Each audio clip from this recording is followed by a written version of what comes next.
Hey guys, my name is James and I'm an undergraduate tutor for C100A.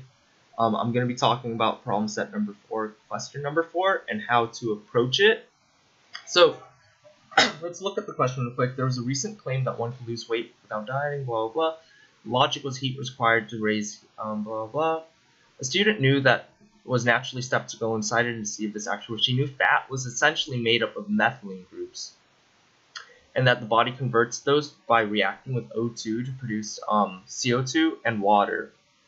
So the essential reaction of converting fat to CO2 and H2O, and converting fat to CO2, H2O, and energy is as follows. So we have C16H32 plus 24H2O yields 16CO2 plus 16H2O plus energy.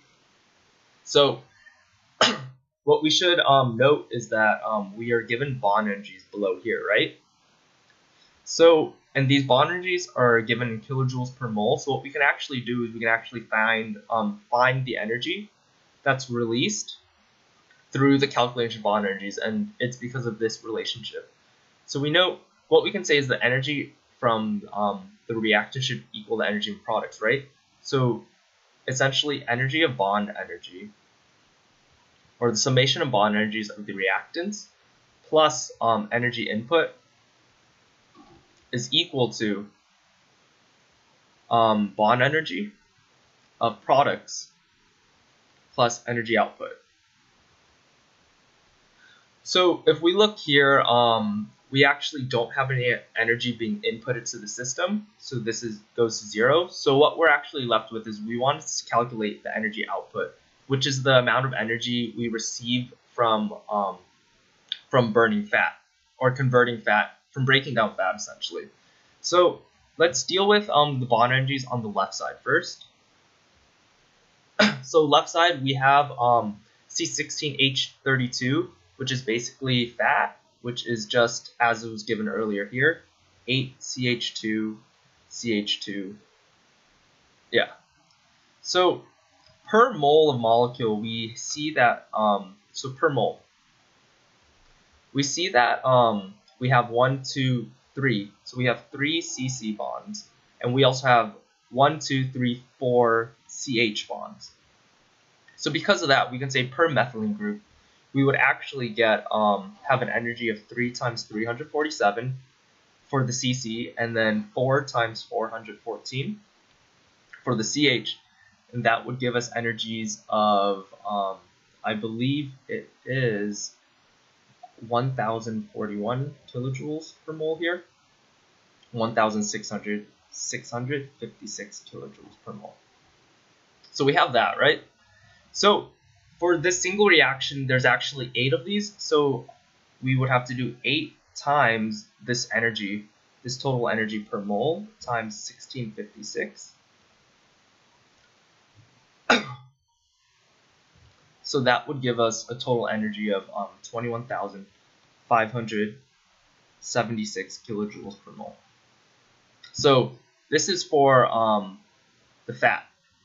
So we also have energy from the H2O as well. So we actually have 24 moles of H2O, and then we know that H2O is just 2 OHs. So what we can say is that per mole of H2O, we actually have 2 times 460 kilojoules per mole, but then we are dealing with 24 moles, so what we end up getting is 22,080 kilojoules, yeah, 22,080 kilojoules per mole from this. So our total bond energy on the left side is just the sums of those two, which I will do later on. So let's deal with the right side next.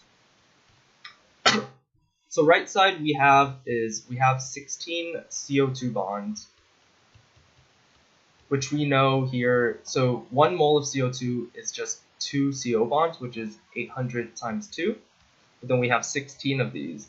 So what we end up for CO2 is we have an energy of 25,600. The next is we have 16 H2O molecules. So this is calculated in similar fashion as we did with the H2O of the reactant. So this is just 2 times 460, so that's per mole, but then we have 16 moles of that. So what we're left with is we have a total energy of 14,720. So what we can do next is we can plug in these values into values into this equation here to solve for the energy that's that we gain from 1 mole of fat. So what we can do here is we plug in the summation of the energy of the bond energy of reactants, which is 21,576 plus 22,080 is equal to summation of the bond energy of the products, which is 25,600 plus 14,720, and then plus energy that's released from this reaction. So what we end up getting is that we get energy is equal to 3,336 kilojoules per mole. So this energy is the amount of energy that's released per mole of fat, right? So what we have here is we actually have 56 grams of fat instead of 1 mole. So the next thing you would want to do is convert 56 grams of fat into moles.